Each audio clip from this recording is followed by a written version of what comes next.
Program Makan Bergizi Gratis merupakan program unggulan yang dirancangkan oleh pemerintahan Prabowo Gibran yang bertujuan untuk mengatasi permasalahan kekurangan gizi, sekaligus upaya untuk meningkatkan kualitas sumber daya manusia di Indonesia. Akan tetapi, tantangan yang dihadapi dalam implementasi MBG di berbagai daerah justru melaporkan bahwa terdapat beberapa kasus keracunan makanan yang diakibatkan oleh program tersebut. Peran guru dan pihak sekolah menjadi sangat krusial sebagai kunci keberhasilan implementasi. Guru sebagai aktor kunci yang menjembatani kebijakan makan bergizi gratis dengan praktiknya di lapangan.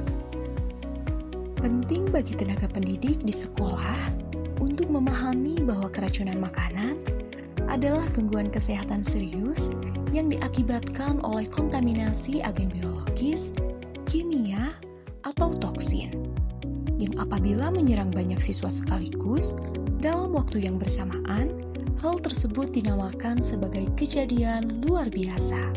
Halo, cepat kirim bantuan ke sekolah. Banyak siswa keracunan makanan. Angkat dia pelan-pelan. Kita harus segera evakuasi.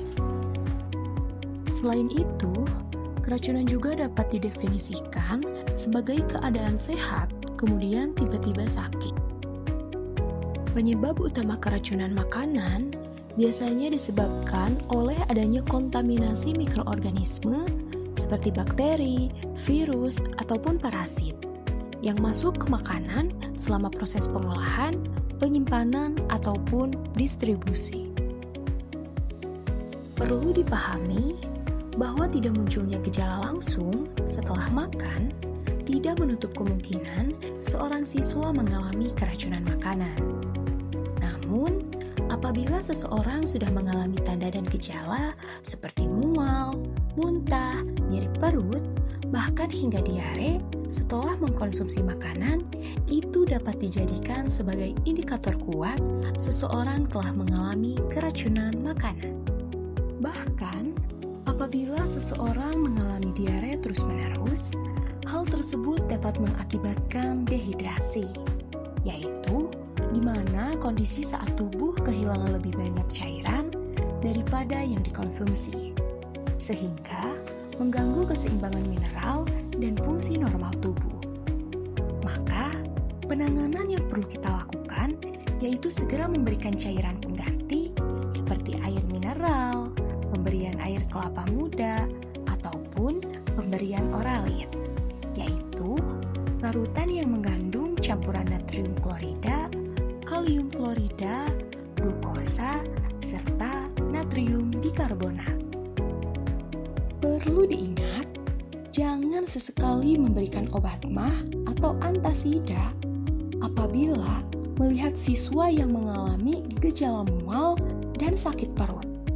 Sebab, pemberian obat MAH pada kasus keracunan makanan seringkali kurang tepat dan bahkan bisa beresiko. Meskipun gejalanya mirip, seperti mual dan nyeri ulu hati, mekanisme di balik gangguan tersebut sangatlah berbeda.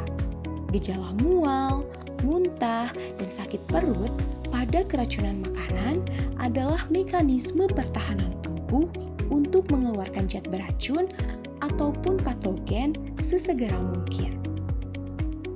Penting bagi tenaga pendidik untuk memahami bahwa kesiapsiagaan guru diuji untuk mengatasi permasalahan keracunan dengan baik dan tepat.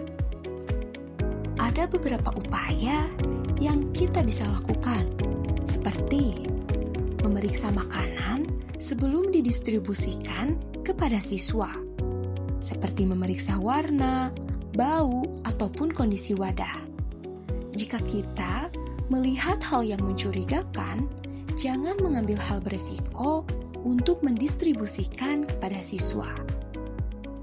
Kemudian, kita harus mengetahui gejala serta mampu memberikan pertolongan pertama dasar kepada siswa yang mengalami gejala keracunan makanan sebelum tenaga kesehatan tiba.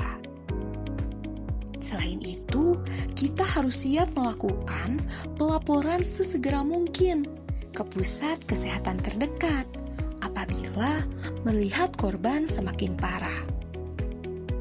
tidak lupa melakukan pencatatan serta mengamankan sisa makanan yang dicurigai untuk mempermudah selama proses investigasi. Dan yang terakhir, tentu saja kita harus memiliki sikap tenang dan tidak mudah panik agar memutuskan sesuatu dengan bijak. Dengan bersedia, mematuhi alur penanganan darurat secara konsisten, serta berperan aktif sesuai tugas yang ditetapkan, maka kita sedang membangun sistem pengawasan. Dikarenakan, sebagai tenaga pendidik, guru merupakan garis pertahanan pertama dalam keselamatan pangan di sekolah.